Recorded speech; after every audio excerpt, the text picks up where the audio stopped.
quote hobbyists who were coming into their serious hobby. And, you know, just a couple of years ago, it was very different.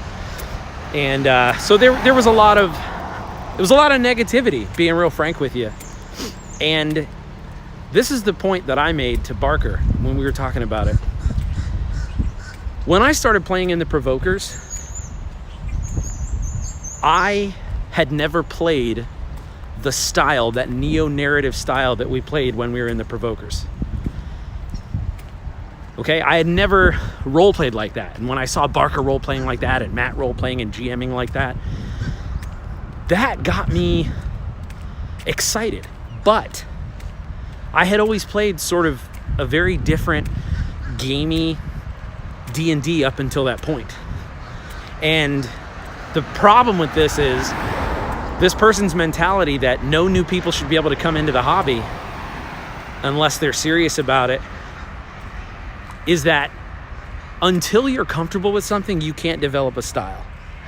Until you understand something, you can't develop a style. So my thought process is, and I want to know what your opinion is as well, is how do you feel about new people coming into the hobby no matter how they get here?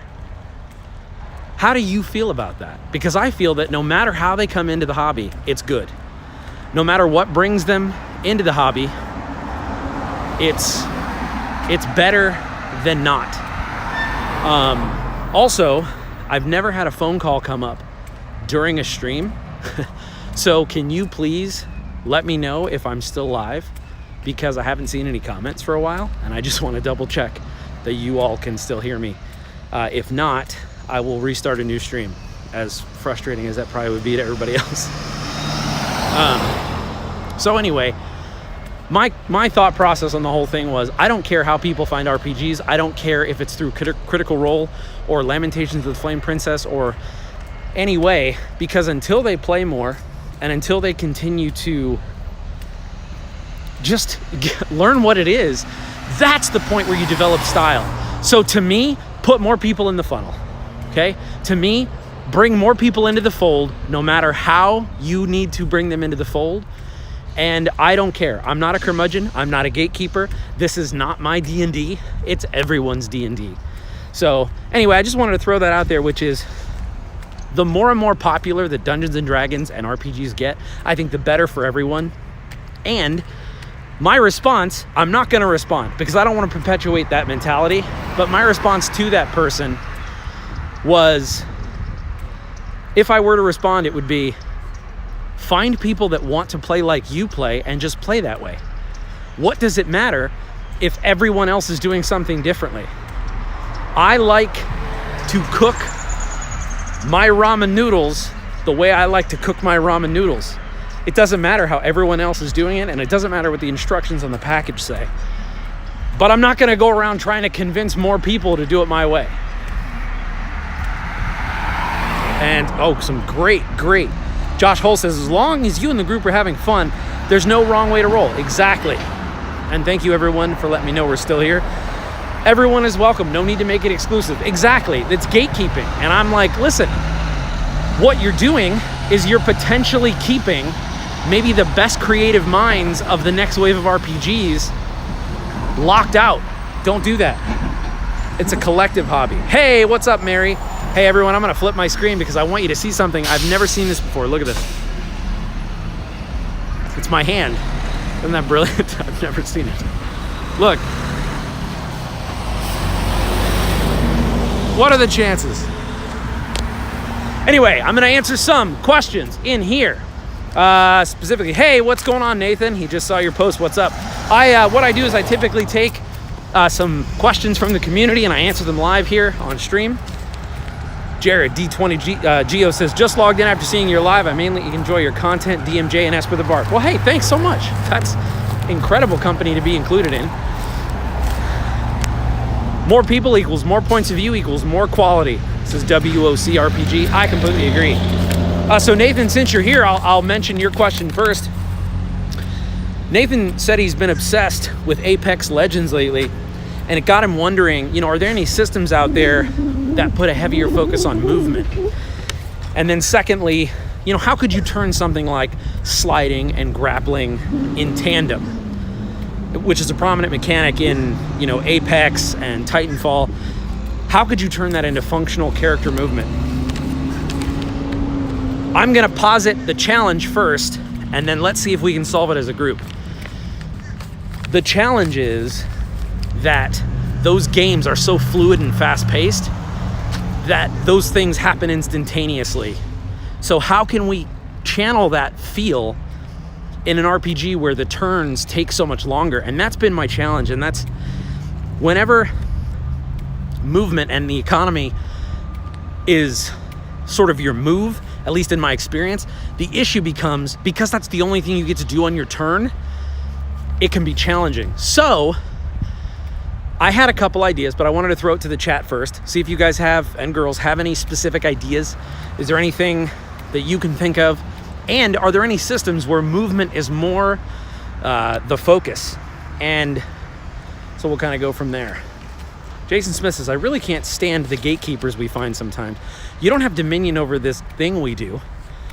It's like the rest of us have fun our own way. Exactly, Jason. I don't understand the mentality of taking 12 minutes of your time to talk about how you don't like it. Why not take 12 minutes of your time to find a game you like? It doesn't make sense to me. Micah Peoples, hey, looking good, Tim. Thanks, Micah. Been making some healthy life choices. So about movement. Honestly, what I would do, if it was me, Nathan, you and I were playing, I would say I would probably create 3 or 4 simple moves that you could do for free. That's it. You could do those for free. Grappling, sliding, all those things, and I would give you different benefits for doing them. Now, some might say, well, what if they're abused? Well, what if they're not? Like, the reason why I would make them free is because you would think it was fun and you would use them every turn without thinking, well, I don't want to do the cool thing because that would take too much. No, I'd say, okay, here's what's up. You can slide, you can grapple, and you can double jump, and you can wall climb. Those are the 4 things you can do all the time. If you do them, here's the kind of thing that you can get from them. And I wouldn't limit it. Because you know what? It would make you more creative. And guess what? I'm the dungeon master. I can simply, easily just say, I'm going to throw more challenging things at you. Or I'll do things that make it so you have to choose one or the other. That's how I would do it, honestly. Because if I make it too much of a gamified limitation, you, at least in my experience, wouldn't have as much fun using them as if I just said, yep, you can do these 4 things for free. You can do 1 per turn. You choose, and here are the benefits. You'd be coming up with all kinds of crazy stuff. And you know what? At the end of the day, balance is not, quote unquote, what's important to me. I put the quote unquotes in the wrong place there. Quote unquote balance isn't what's important to me. You having an awesome time and remembering the game for years and years is what's important to me. So that's what I would do. Hopefully that helps. And maybe someday when I have a little more free time, I could actually write something like that up and we could try something like that. Michael says the success of Critical Role Kickstarter has certainly created a lot of conversations around whose D&D it is. It feels like those that hold it really tight are feeling threatened by the mainstream. I don't understand that. No one is taking away their game. No one can change the way that I cook ramen noodles in my own house. No one.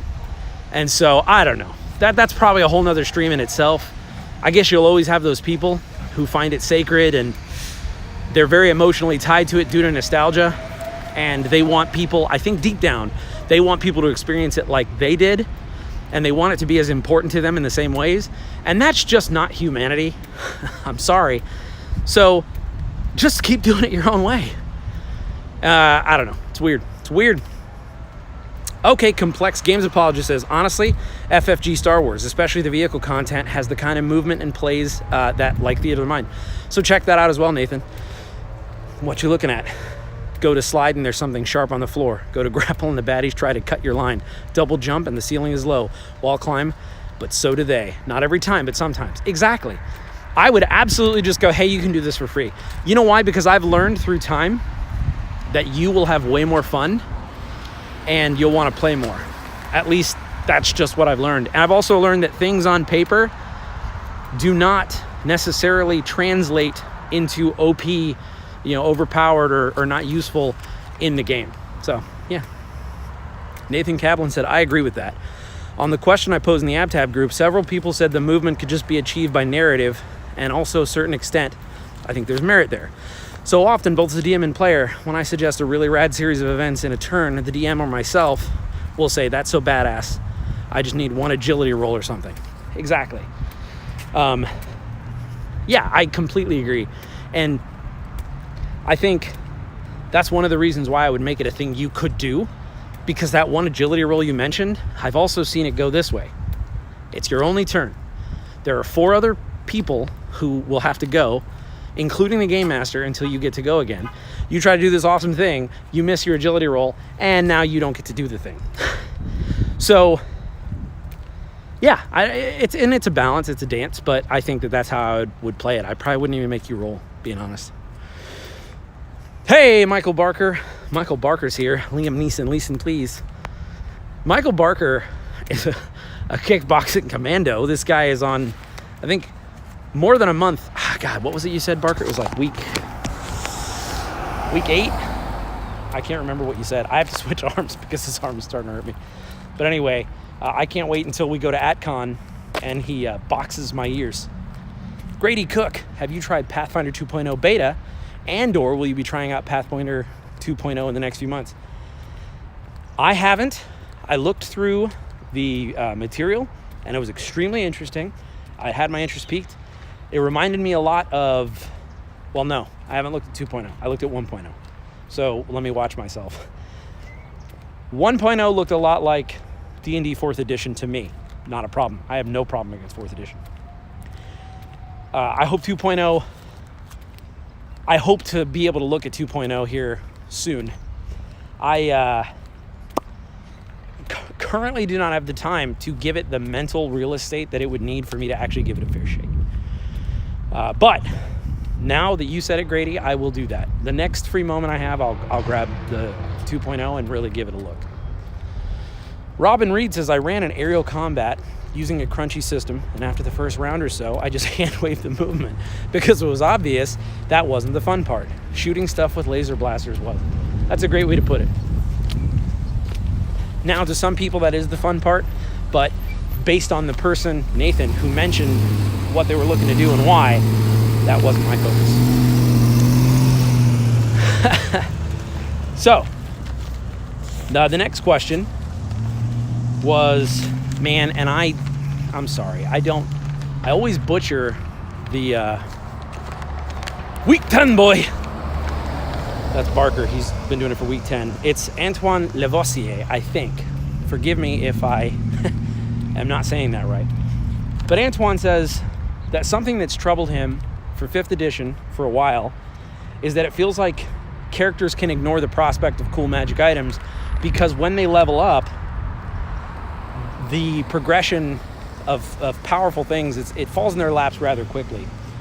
And so before they really feel a pinch, they sort of get this awesome ability now. And so it's less important that they gain a magical item or, a powerful NPC ally and so on. So his overall, and he had a very well-worded, detailed post. That, what I just read to you, was the first paragraph. But the concept I got from it was, hey, do you feel like the progression in 5e favors the players a little too much so that there's not as much benefit in gaining something cool like a powerful magic item? And that sort of thing. Oh, hey, okay, Complex Gaming Apologist. It's you? Awesome. You can be my wingman, says Nathan Kaplan. So here's the way that I look at it. I feel like it's based on a couple of things. The first thing I want to say is most games that I play in, even campaigns, I would rather get the cool stuff sooner because they don't go on as long as I'd like. And so in a sort of sterile perfect scenario where I'm guaranteed to play once a month or more, and then I'm able to go through and progress from, you know, level 1 all the way up to wherever we end the campaign, I would definitely see the merit of maybe slowing that down.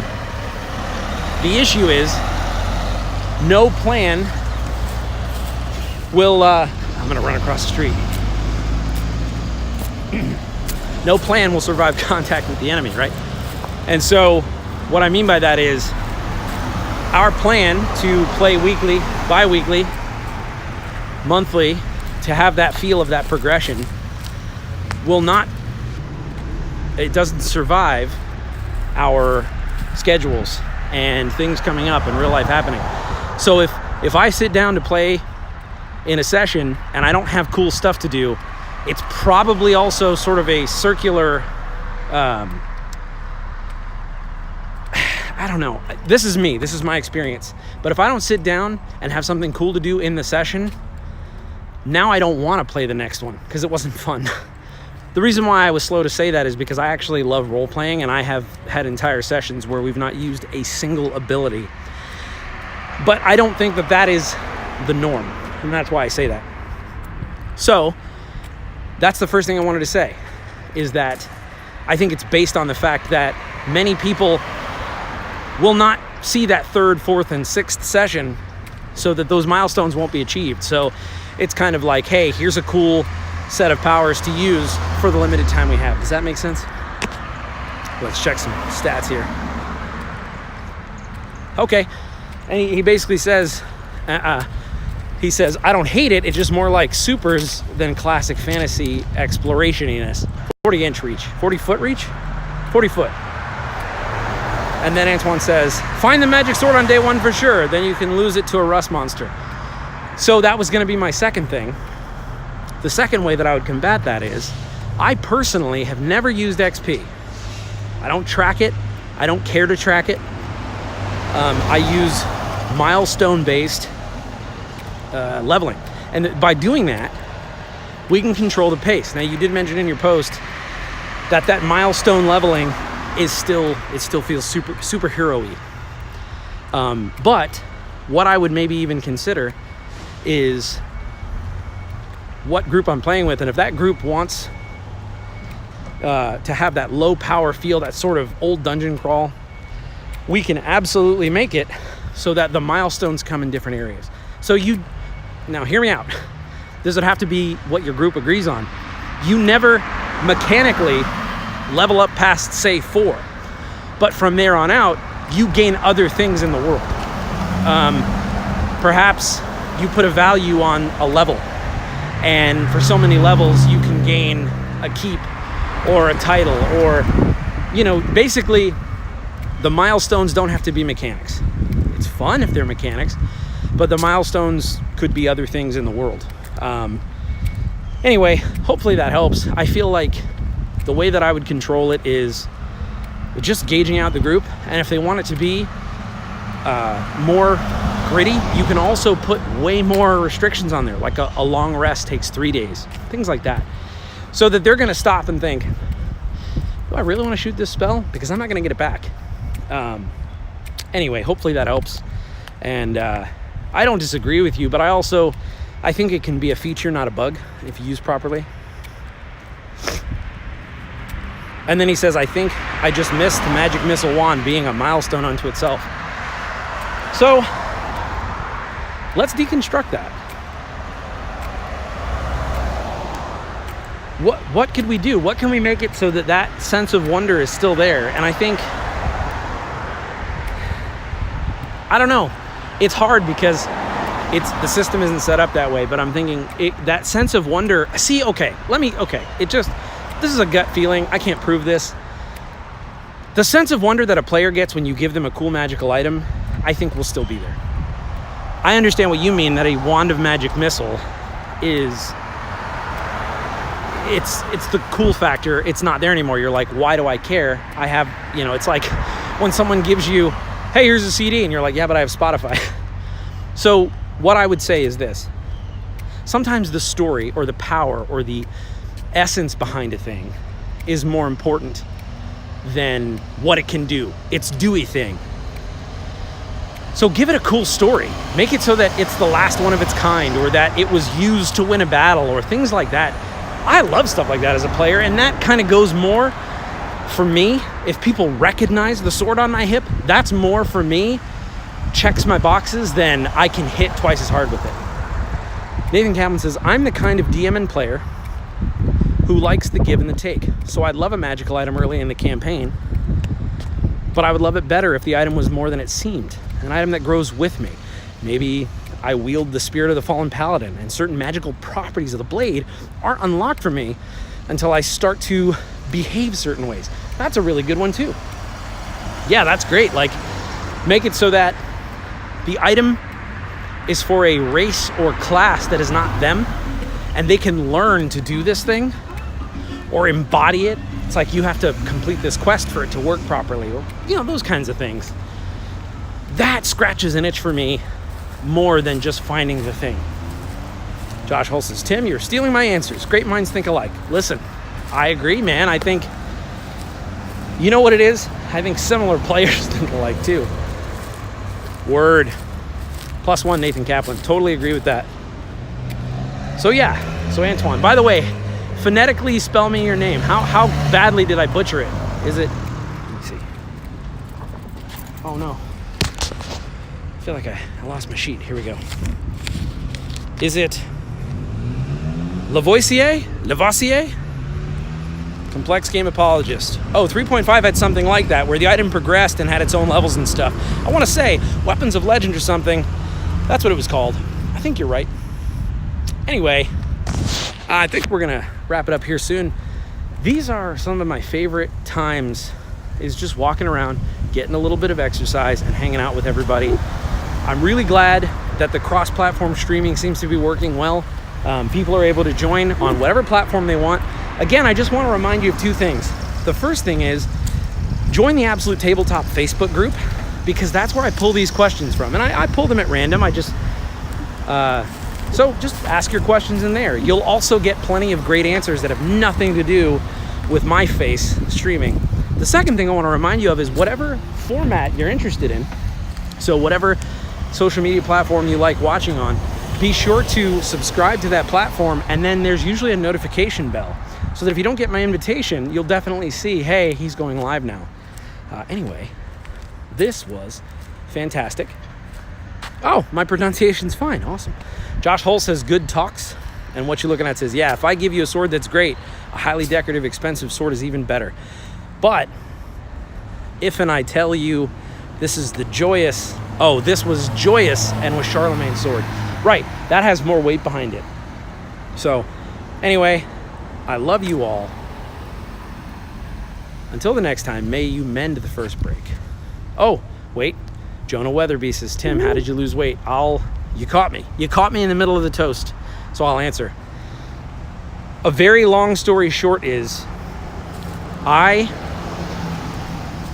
this might not work for everybody. I'm not a doctor, so you do what is right for you.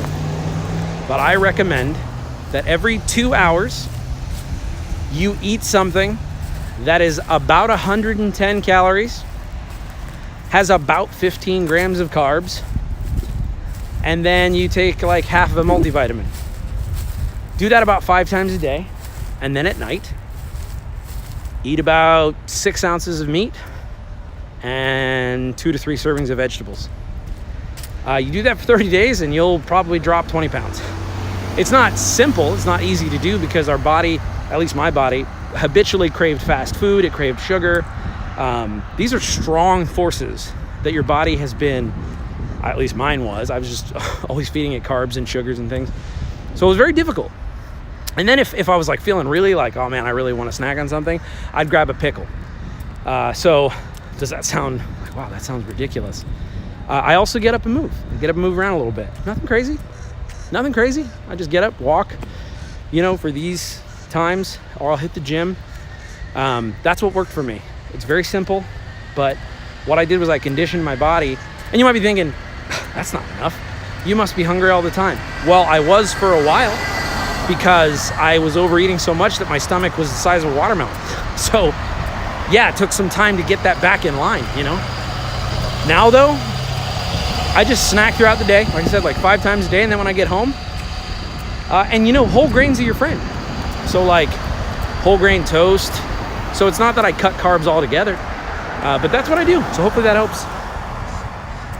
TrueMate says live Q&A. Jonah Weatherby says thank you. Absolutely, man. And Jonah, I also want to recommend, if you're interested in getting more than just my advice, we have a separate group called Minotaur Fitness for Geeks. You can absolutely join that. It's a Facebook group as well. I'm in there. Michael Barker's in there. Matt Click is in there. And there are a lot of awesome people who are very supportive and have gone on their own weight loss journeys. And the other thing too is, for me, it wasn't just about losing weight. It was just about overall wellness. You know, I want to be around for a long time to do the things I love to do. That includes, you know, not just writing RPG books and being creative, but being there for my daughter and my wife. And so, you know, it was kind of sobering for me when I realized that if I continued on the path I was on, I'd probably die much sooner. Just putting my body under the stresses that I was putting it under, you know, and whether that's heart failure or a stroke, that's all real stuff, and it kills a ton of people. And I just didn't want to be in that group. I think there are too many people who die way too young because of simple things. And look, on Saturdays, yeah, I'll wreck a Red Robin burger and I'll have some fries. Or Sundays, maybe I'll go over to James's house and we'll eat a big family lunch. But I do that once a week. And gosh, the next day, I feel like I lose even more weight. So anyway, it's all about consistency, doing what works for you, and understanding that everybody's wellness journey, which sounds a little fruity, but it's the truth. You got to figure out what your deal is. What's your path? And don't let anybody tell you it's wrong or right. And then from there, just stick to it. Because that's the other thing. If you line up 10 people and ask them how they lost weight, they could all be the same weight and it all worked for them, but it worked differently, you know? So as varied as our RPG tastes are, so too are how our bodies respond to weight loss tactics. So anyway, find what works for you, but I do encourage you to find something. And I do encourage you to not wait until Monday. I say that because it's either a lot of people are like, well, I'll wait till Monday. I'll wait till New Year's. I'll wait till, and it's like, I just started one day and just kept with it. Because your body doesn't know what day of the week it is, but your heart can attack you. So anyway, hopefully that helps. TrueMate says, totally agree. The body is strong, but the mind is weak, for me anyway. Yeah, and listen, it's a habit. You have to, just like anything else, you have to build the right habits. Brian Welby says, Dom, I've missed it all. I was in the middle of recording today's rambling. Guess I'll have to watch it from the start now. Hey, thanks for popping in. And Nathan Kaplan says, what food group does Monster Rehab fall under? Honestly, man, I cut out energy drinks. I cut them out. So it wasn't fully, but I don't drink energy drinks anymore, which is really crazy. But once I started losing weight, I was getting better sleep and I wouldn't need them. So now, if I absolutely need a kick, I have caffeine pills, which sounds, it's funny. You mentioned I drank 10 cups of coffee and someone's like, whoa, you crazy into coffee, dude. But if you say you took one caffeine pill, all of a sudden you're Jesse Spano from Saved by the Bell and you're addicted to meth. So, but it's this little like 100 milligram caffeine pill. And if I'm like, wow, I'm really tired, I will pop a caffeine pill. Occasionally, like on weekends, I'll do Rockstar Zero. Like yesterday we were at James's house and they have a new flavor. It was delicious. But I've really cut that out, mostly because, I don't know, I was just trying to cut it all out. I was trying to get to the point to where I didn't need to rely on a chemical or anything like that to feel awake.